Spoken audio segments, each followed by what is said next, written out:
New Jersey Land Use and Development, Finance and Taxation. Briefly, we'll go over New Jersey Real Estate Timeshares Act and briefly over manufactured housing. It's not heavily tested, so I'll just go over briefly, okay? All right, let's talk about ownership. Dower and courtesy. Who remembers dower and courtesy? What is this about? It has to do with married couples, yes. But what else? Husband, wife and husband ownership, kind of. It has to do with married couples. It doesn't have, I don't have to be an owner of the property. If I'm married, then I have the right to half of the property owned, whether I'm the owner or not. On May 28, 1980, and you don't have to write this down, but May 28, 1980, that was abolished. We don't have that anymore. We have joint possession. Okay? So you have to remember, dower and courtesy is where we own property together. It's marital property. Whether it's under your name or my name, it does not matter. It's ours. That's how it was. After May 28, 1980, only the residence is both of ours, no matter whose name it's under.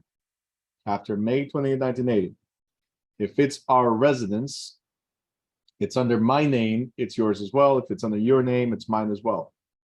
Only our marital residence, where we live.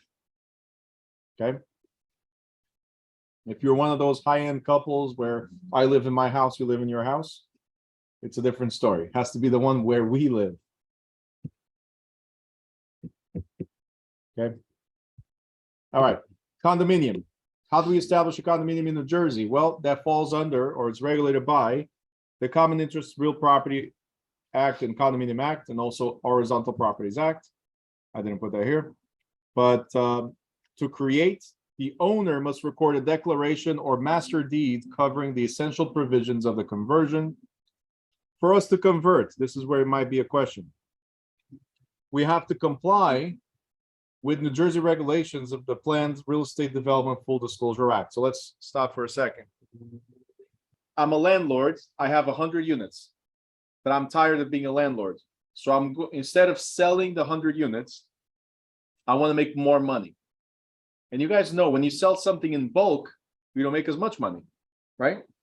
100 units is selling in bulk. If I convert them and costs me, let's say, 20K, 25K per unit for the conversion, which means putting a dedicated line for all the utilities for that unit, right? Plus architectural, plus all the plans to get it approved. So let's say 25K units. Each individual unit is probably now worth 50 or more per unit. So I put 25 and I gain at least 50K because now it's an individual unit. Okay. So I'm selling for a lot more money. All right. Here's the thing. I cannot just say I'm going to convert it. I have to follow the rules of the Condominium Act, of course, and I got to give certain rights to certain tenants. First of all, I got to give a notice to all the tenants, give a notice that I plan to convert into a condominium. That notice is a 3-year notice. That means it's not like, oh, I'm tired of being a landlord, let's convert this tomorrow. Nope. 3 years and 2 months to be precise. 3 years conversion. Senior citizens, people with disability, they may not be forced to move under certain hardship circumstances. Masha, you're with me? You're having too much fun over there. This is why she wanted to stay home. Not because she's sick, she wants to play with the dog. All right, guys, write it down. Write it down. So senior citizens and people with disability, if they've lived in a property or have a lease that will cover 2 years, if they lived in a property or have a lease that will cover 2 years, write it down. They fall under this category. If they've lived or have a lease that covers 2 years, they fall in this category. They are protected class for condo conversion. Also, their income cannot be higher than 3 times the capita income in that municipality, or no more than $50,000. If their income is more than $50,000, they no longer qualify. So income cannot be more than $50,000. If they fall under this category, they cannot be kicked out. Okay. In fact, ready? They're allowed to stay for up to, how long do you think a senior citizen or somebody with disability can stay? Not forever. For some of them, it will seem like forever. Till death do us part, Masha? No. 5, 10.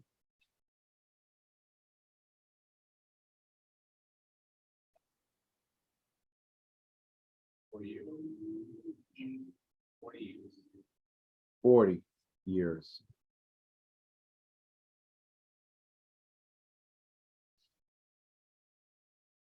$50? Yeah. No, if I'm a senior citizen or I have a disability, right, and I make no more than $50,000 and I've lived here for 2 years, or my lease ends, it's a second-year lease already, I fall in this category and I'm protected for up to 40 years. So yes, pretty much until death. But here's what you got to understand. Senior citizens are capped on their income. If I'm forcing you to leave in some place that you've been there for, I don't know how many years, if I force you to leave, where are you going to live now? You cannot afford it anymore. Imagine somebody that's been living there for 10 years trying to move to today's rates. A 2-bedroom here in Newark is like $2,500. Give me a Social Security income that covers $2,500. You know what I'm saying? Costa Rica. Just moved to Costa Rica. There you go. Did you guys know that if you move to a different country, you have to report to the IRS, Social Security, and all that stuff for you to collect your income? And it's not the same income. All right. So you don't get, it's not like you get the full disability. Oh, I make $1,000 a month. Let me go to a place where I can enjoy those $1,000. No, you get less. Steven says it's a great country. No, it's not. Costa Rica. Please. Please. Anybody here from Costa Rica? Horrible country. Horrible. Steven says my friend is there now. Yeah.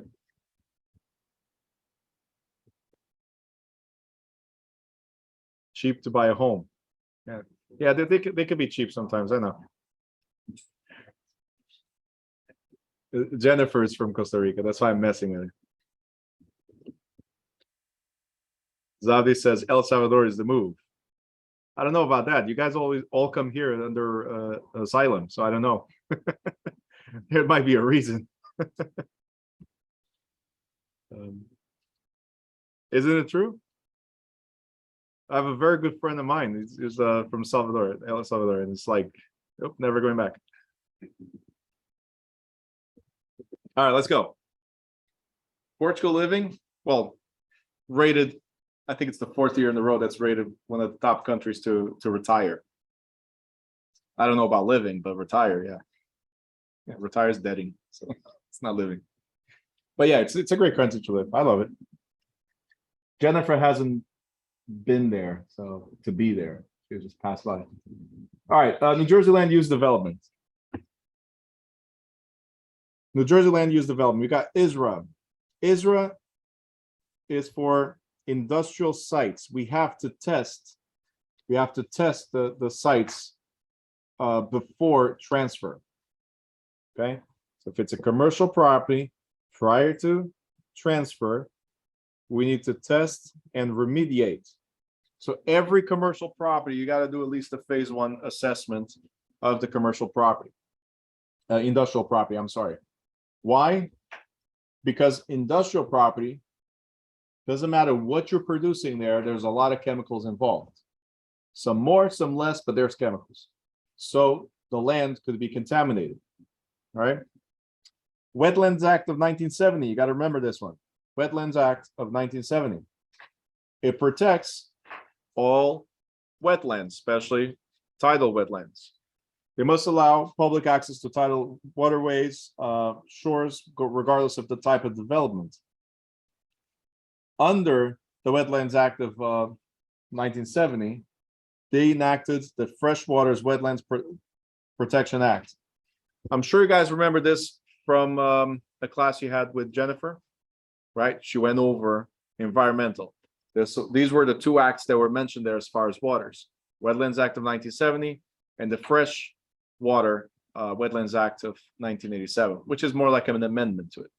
The idea is to preserve. So New Jersey also has their own, but they enforce these. The idea is to preserve freshwater wetlands from unwanted disturbances or impacts. So every time you want to do something like dredging, docks, piers, roads, bridges, that's close or attached to that water, you need to get specific permits, not just from the town, also from the EPA. Okay.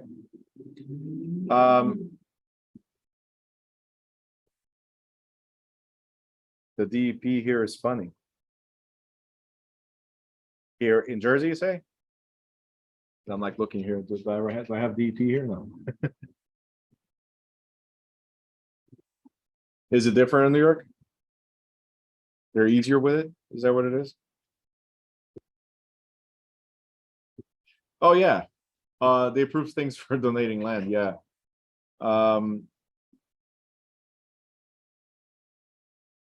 Listen, especially if you go there now to the Meadowlands. I don't know if you guys know Meadowlands, like you cannot use the water there, where they were trying to build more casinos. They've been filling up the water. They're trying to build more casinos. Like one casino did not work, yet they want to put more. But a lot of that land was donated, so they can build commerce. That's it. Anyway, I would not put a property there. Just saying, I would not buy the land and say, "Hey, let's build something here." It's a great investment, you know, because if it's not done right, in a couple of years, it's going to sink.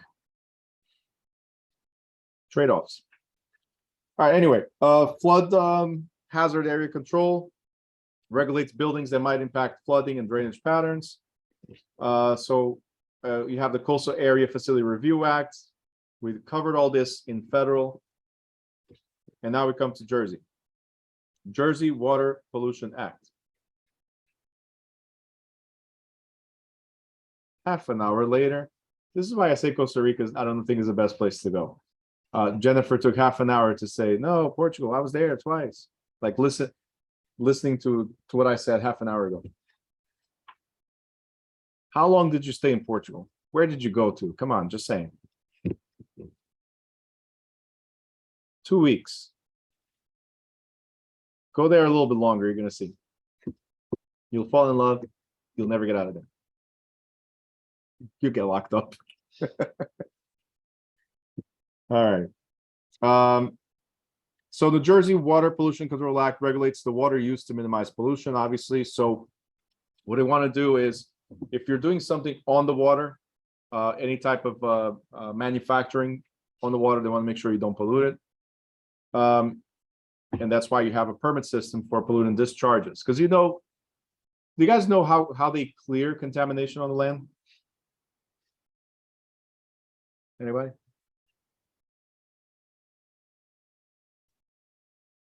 They flood it. You just let water pump until it dilutes whatever the contaminant is. Yeah. Isn't that crazy? They just pump water. Right. Depending on the type of contamination, they might put other agents in the water. And I'm not talking about real estate agents, but they might put other agents in the water to try to dilute the issue. But I don't know if you guys are aware, but a lot of the sewer systems back in the day would push everything out to the ocean water. That's why the fish are weird nowadays. You know, they would get everything down the drain. So before you have any type of things that you can dump in the water, right? You have to have permits. There are things that are allowed to be dumped in the water.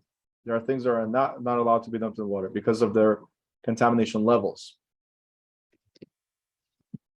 Then we have the Highlands Water Protection and Planning Act. It protects New Jersey drinking water. That's what you got to remember.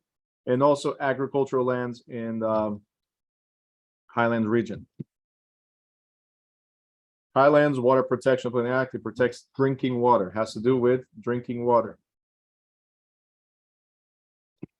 Next, we have New Jersey Pinelands Protection Act. Obviously, is to protect and preserve Pinelands area. Okay, it creates land use rules development guidelines resource protection program. This resource protection, just so you guys know, it says that we cannot develop anything where life is endangered. So if there's any type of plant or animal that's considered protected, you cannot develop anything over there. In fact, some of these areas, not even the farmers are allowed to sell. They have to donate what they have. Some of the farmers are not allowed to sell. You can go there and collect whatever they have, but you cannot pay directly to them because they cannot be deemed commercial or a business. So the moment you start collecting for things, you become a business and you lose your protection. And of course, the tax abatements that they take advantage of. All right.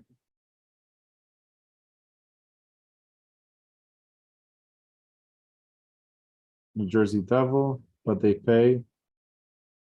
Oh, that's what I said. They pay nothing for taxes. Yes, they are protected. They're exempt. So it is a good thing for them because they have the best lands of New Jersey for agriculture, but they cannot sell. They can donate. So you want the best strawberries? Go to one of those farms close to any pineland area. They are farm assessed. Yes, we're going to go over that too in the next slides. Development subdivisions. Subdividing property must accord to New Jersey municipal land use law. Developments must be approved by a planning board and giving a zoning permit. That's common sense. New Jersey land sales must register certain common interest properties for sale.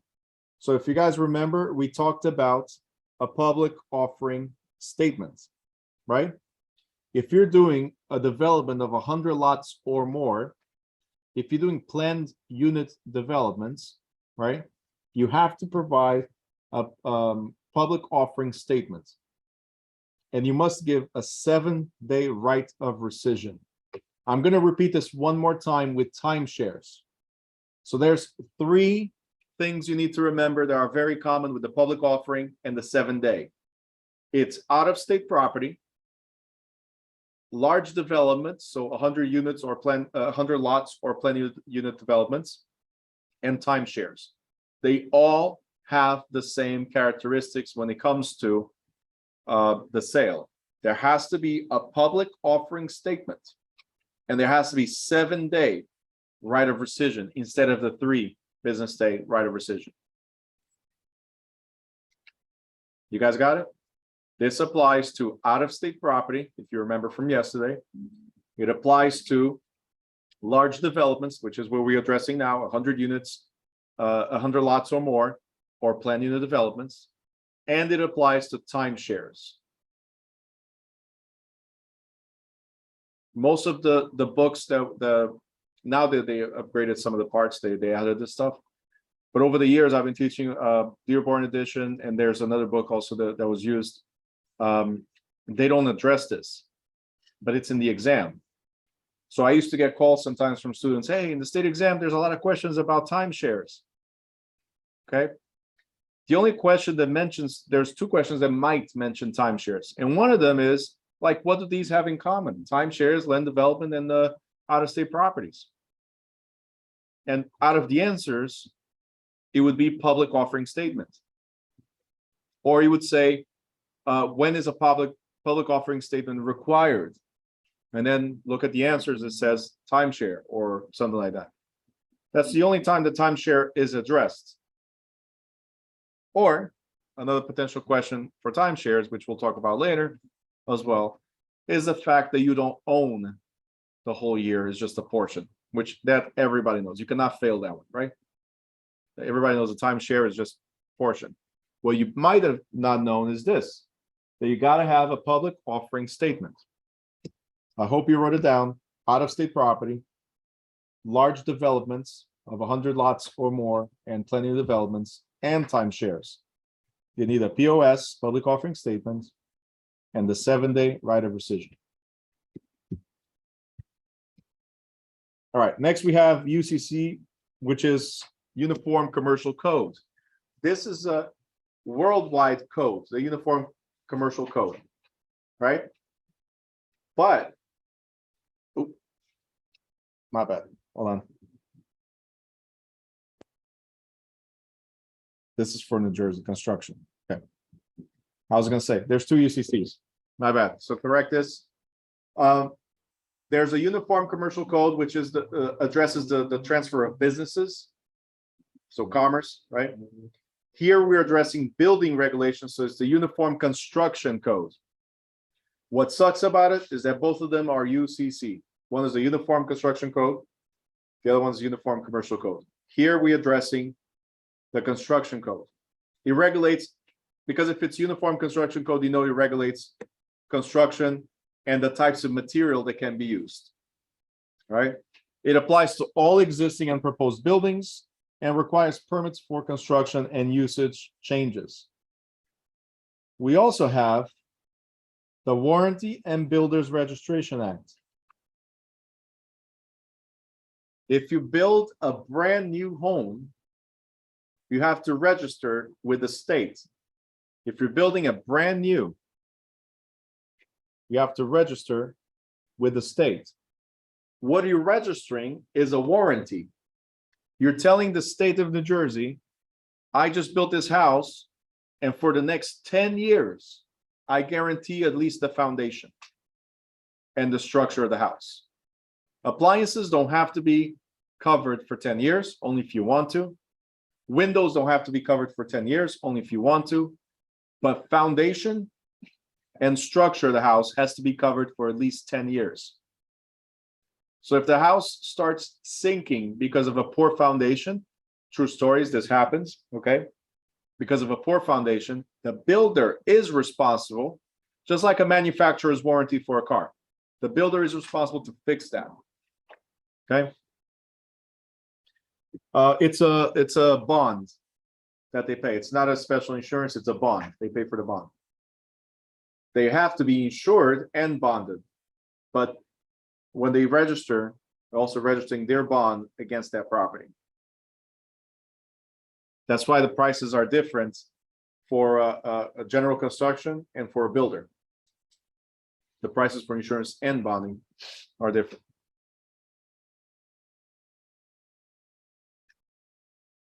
Sorry.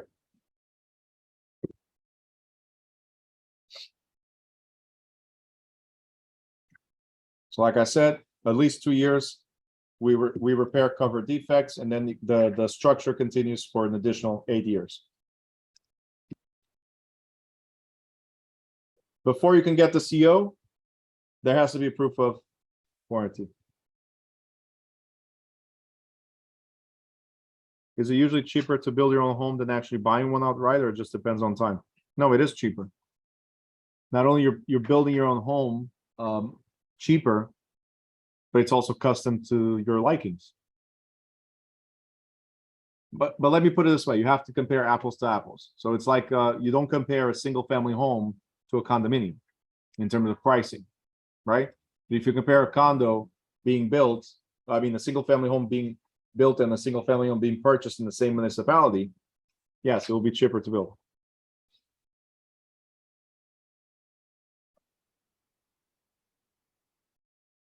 As soon as it closed, wow.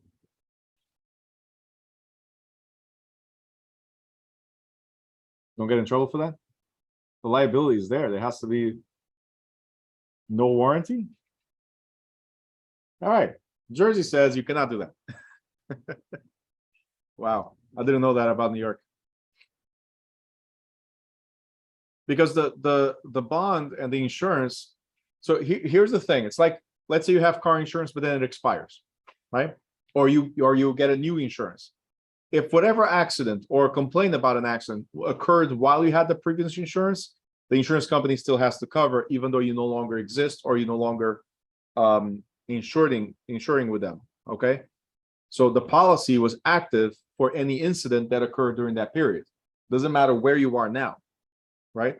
The bond is supposed to be the same. So what might not happen, and Stephen, don't quote me on this, I'm just assuming, what might not happen is some type of liability because the LLC no longer exists.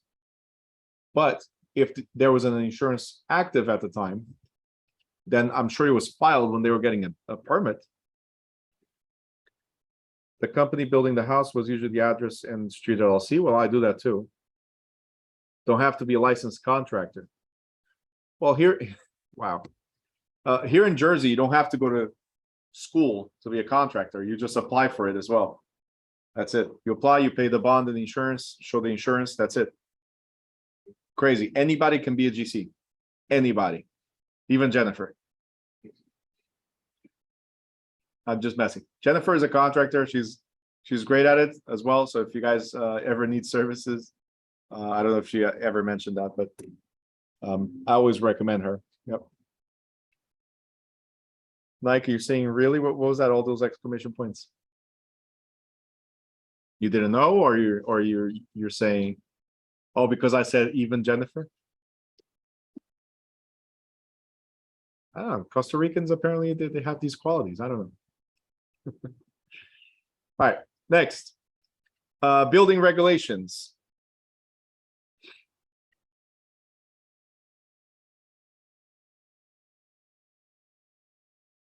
You're taking a course. I don't know what you're talking about. This is fun. Oh, in New York, you're taking in New York? New York sucks. You guys, New York sucks as far as certain things. Like for no, hold on. Let me explain. Look what Steven just said.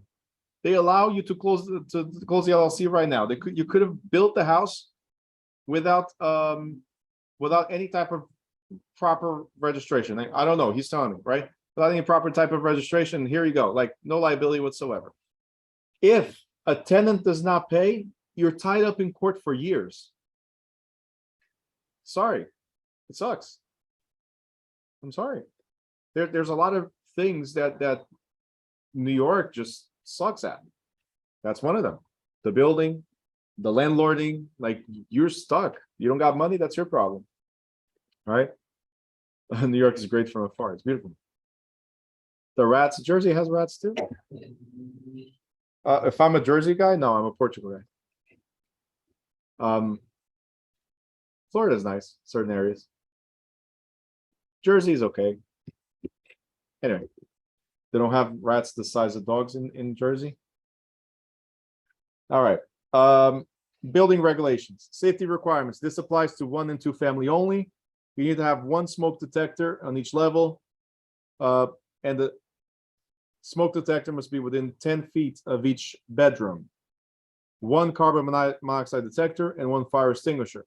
Let me explain something. This is the state law. Okay. Each municipality might require more. In fact, I'll give you an example. Newark requires a smoke detector, 1 smoke detector in each room. State law says within 10 feet is fine. You'll hear it. Newark says it's going to be bad. There's too many shots going around, so let's put it in the room so they can actually hear it. Differentiate the sounds. I used to live in North Newark. I never knew if it was fireworks or whatever was going on outside. I'll just grab onto my son. Okay, we got this. Anyway. Listen, I love Newark, okay? Don't wow me, Jennifer. I love me. All right, finance and taxation. We got mortgages. Just a couple of things you guys already know. We're in the judicial state, so therefore judicial foreclosure if you don't pay. The usury limit is 16%. Does anybody know what usury limit is? What is usury? What is usury? Interest rates? No. Something is missing. You always give me half answers. It has to do with interest rate, but what is usury? Being used and abused by the banks. Excess interest rates. Jersey says no more than 16%. Here you are complaining about the 6% interest rates and 7% interest rates. Jersey says, hey, keep going. You can go up to 16. No problem. All right. Cannot charge fees for prepayment. Jersey, just like all federal mortgages, so FHA, VA, right? All federal mortgages. Jersey says, I don't care if it's federal or not federal, there's no prepayment penalty on institutional lending.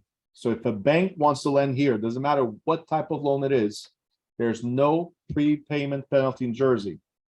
You win the Mega Millions and you want to pay it off in 2 weeks, go ahead. Okay.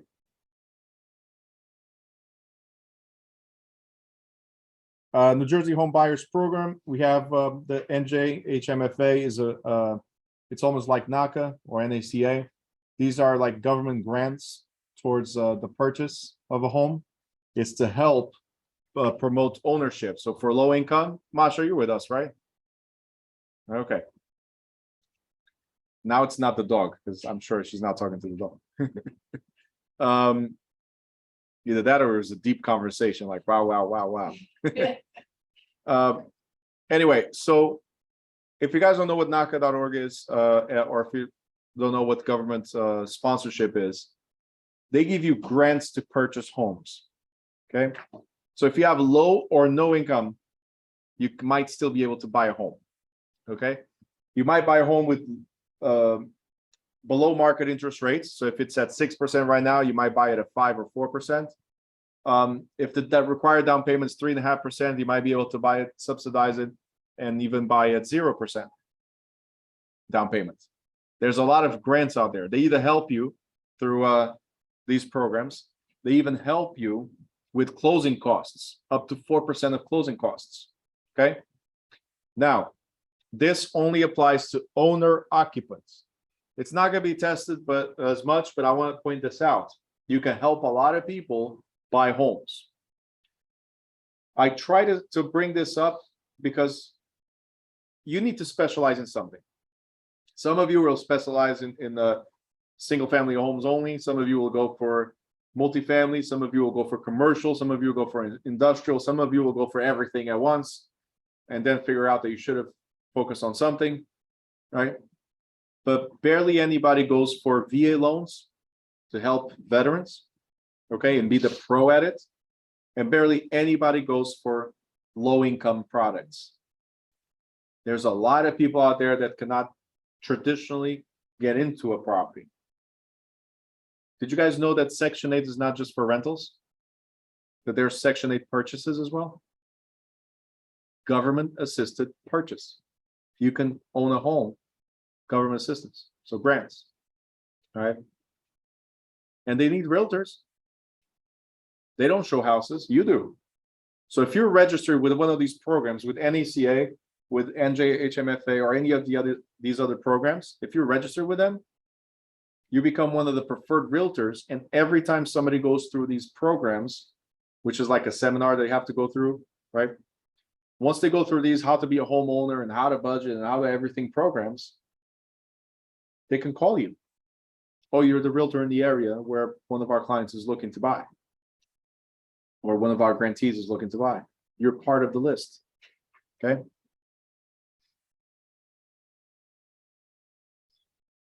Where I live, there's 2 houses that are Section 8 and they are selling them. There you go. Alex is like, where is it?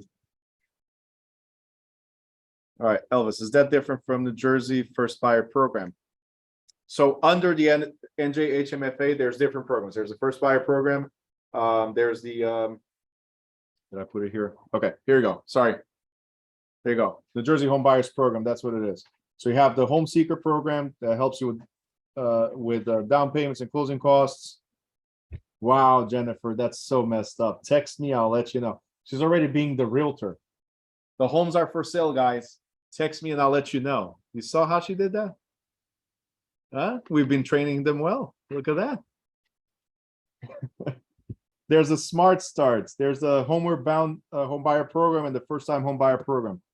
Now, real quick, these programs are not always available. They open and close based on the amount of grants. Okay, so there has to be funding. How does this funding exist? It's not the government. It's people with a lot of money that don't want to help you, but to lower their taxes. This is one way to do it. So they put money there. Okay? Yeah, because what do you think? Warren Buffett decided to donate half of his fortune just because he's generous? No. So you can pay less taxes. Stanley says, I need a realtor for a future house next January. No, Stanley. You need to be a realtor before your next purchase of a house in January. Come on, let's change the words here. Let's change the mentality here. Get licensed.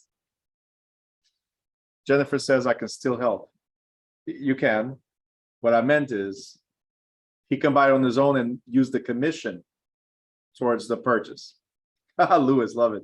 So can I, because I'll be licensed by then. Love it.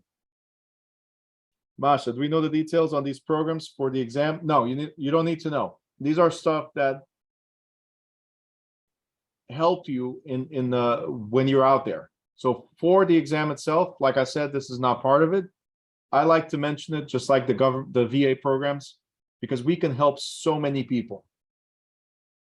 The properties that these people qualify for are not going to be the $1 million houses. No, they're not. But believe it or not, some of these programs, you're looking at $400,000 or $500,000 houses. They can buy a 1 to 4 family through these programs. Imagine you helping somebody that's currently on welfare, right? Working, but also on welfare, as roughly 70% of the people that are on it needs. There's 70% of the people on welfare and Section 8 and all that stuff. They actually work. They just don't make enough money to be out of it. They're under the poverty guidelines. Over 55% of New Jersey residents are below the poverty guidelines. 55% of Jersey residents. So they have to apply for these programs. Now, what I meant to say with this is we can help so many people change their lives. Put somebody that's on a limited income in the 4 family. Now they got 3 units that are contributing towards their income. You just change their lives forever. Okay? You understand what I'm trying to say? They're probably living for free now because it's their home. And guess what you did too? If you're one of those people that say, oh, people are taking advantage of the system. All right, get them out of the system then. It works 2 ways. You're either helping them get better or you're helping them get out of the system. And then you can say, I'm no longer paying taxes for this person because I helped them become better in their life. See how it goes 2 ways? All right, taxation. Annual property taxes are based on assessed valuation. We already know this. We do have something called Farmland Assessment Act. Most states, actually all states, have some type of regulation for farmland. To qualify for the Farmland Assessment Act, where you can reduce your taxes for up to 55%, right? So if you're paying $10,000, you can lower it as much as to $4,500. For you to qualify for that, you need to have used the property, write this down. You need to use the land as farmland for at least 2 years. Use it for at least 2 years as farmland. That's to qualify for the program. The land must be used for at least 2 years. Obviously, you got to keep on using it if you want to keep on taking advantage. But the first 2 years, if the property was not used as farmland, you don't have that qualification. If it was, then you can apply for it. That's the first thing. Next thing, see what you did, Jennifer? I'm talking about something and Stanley is already somewhere else. Stanley, let's get you focused to pass the exam. You got Jennifer's number, you can talk to her after. Are these two multifamilies? Farmland. Jennifer, I'm going to kick you out. Where's the kicking out people? Right here. So like I said, at least 2 years of usage. If you bought the property and it's already farmland, if you bought the property and it's already farmland, it continues. All right. So it's not like from the day I bought the property, I have to use it for 2 years. No, if I bought it as farmland, I continue with the benefit of farmland. Okay. Number two, it has to be, write it down, it has to be at least 5 acres or more of farmland. 5 acres or more of farmland, excluding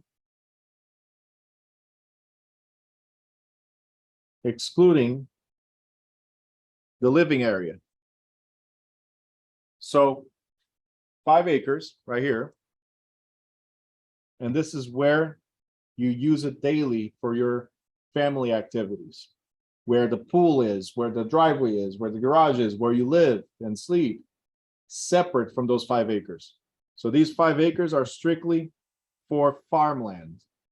Do you need to farm on all 5 acres? No. But to qualify, you got to have at least 5 acres. You could use just a little corner,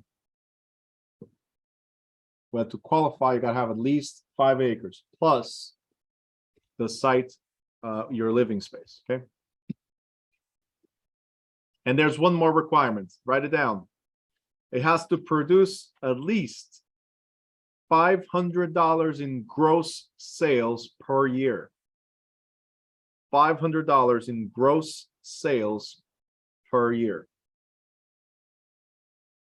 Some of these farmers, when you pass by, right at the on the street, not where all the way in, right on the street as you drive by, there's like vegetables, there's fruits, whatever, and they say, hey, donate whatever you want, take.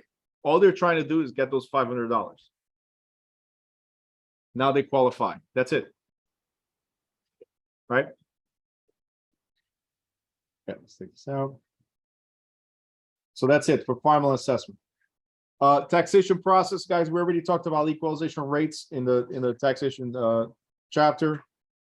Okay. New Jersey, the taxes are due on February 1st, May 1st, August 1st, and November 1st. It's divided into 4 parts. You can appeal the assessed value if you think that you're paying too much in taxes. To appeal, write this down. The window of appeals starts from, nope, but this one you do. Window of appeals starts from January 10th.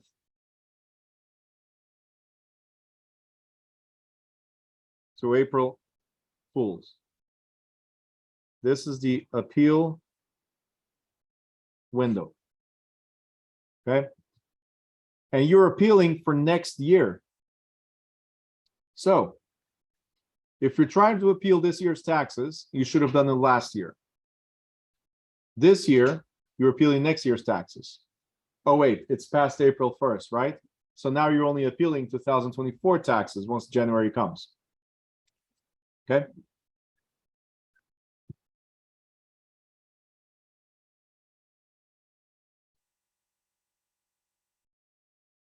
All right, everything else is the same. Tax lien exemptions. Who's exempt with a full, with a full or partial exemption? Who's exempt? Nonprofits or religious organizations, disabled veterans, okay, and seniors. They're either partially or fully exempt. They're either partially or fully exempt. Non-for-profits are fully exempt. Charitable organizations are fully exempt. Okay. Some disabled veterans are fully exempt and some seniors are fully exempt. It all depends on their disability. Tax sales. If you don't pay your taxes, what happens? You get foreclosed, right? At the sale, the whoever's the winning bidder receives a tax sale certificate. Tax sale certificate. We have a 2-year redemption period. 2-year redemption period.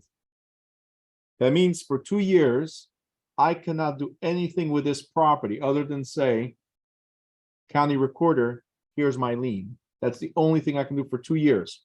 And of course, notify the homeowner that they owe you money. After 2 years, if the owner did not redeem the property, meaning paid us for the money that we paid plus interest, which in New Jersey is 18%. You don't have to know that for the exam, but New Jersey is 18% interest. If they don't pay us the tax money plus 18% per year, so 18 plus 18, right? If they don't do that, then we can foreclose. At that point, we become the owner of the property. Okay.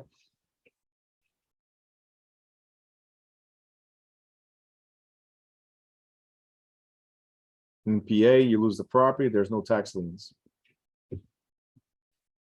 That quick, that's it, you're done. All right, real quick, got 8 minutes, but we're pretty much done.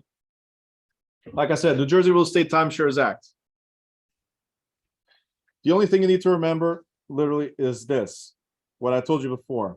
It's a 7-day right of rescission. You still need a public offering statement for taxes for timeshares. Same as, what were the other two? They need public offering statement.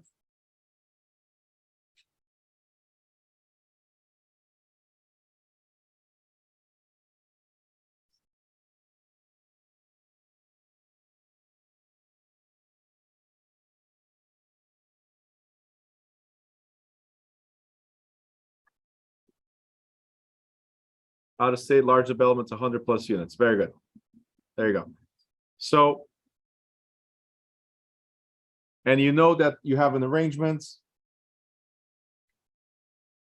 for less than a year. So whatever your period of time is, and you get either ownership or usage rights in a timeshare. That's it.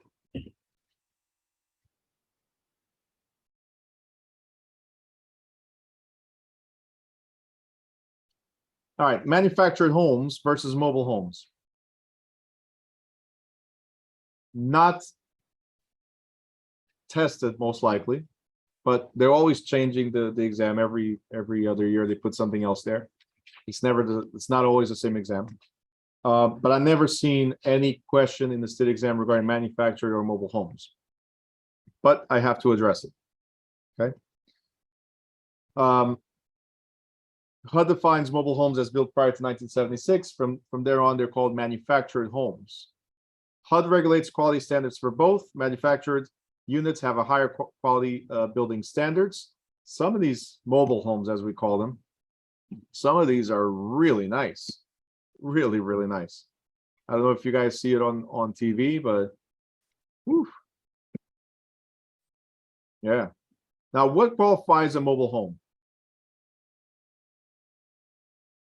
To become a mobile home, it has to be removed off this of the axle. So once it's permanent on the ground, it qualifies as a mobile home. So meaning that we are regulated by the Real Estate Commission when it comes to transactions. If it's off, like if he has the axles, then it's a motor vehicle transaction. For us to be part of it, he has to be off the axle and permanently on the ground. Okay. Either way, at this point, we're regulated by both of them. Once it's off the axle, permanently on the ground, we have to know both Real Estate Commission rules and motor vehicle rules for the transfer of this type of property. Okay.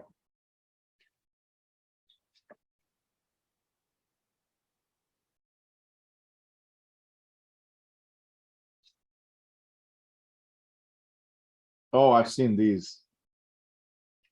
All right, hold on. I'll put that up in a second. Yeah, I've seen these around. I'm gonna show you guys in a second. He sent me on the chat, and it's on a different computer. All right, so manufactured housing, it's treated as real estate if the owner owns the land. I was just explaining that. So as soon as it's off the chassis, then established. How much are them? Oh, the boxables. See, you guys are. Steven, stop. Jennifer already jumped in and got Stanley all distracted, and now you did that. Stop. We're almost done. Then I'll show you. Plus, it's not fair because the people here cannot see what you guys are sharing. They're not part of the chat. It's unfair. Seriously. Licensees or motor vehicle dealers are allowed to sell manufactured homes. Real estate licensees typically handle resales. Titling mobile homes is similar to titling a vehicle. So like I said, now you have to know both laws for transfer of title. You need to know real estate commission laws and motor vehicle laws.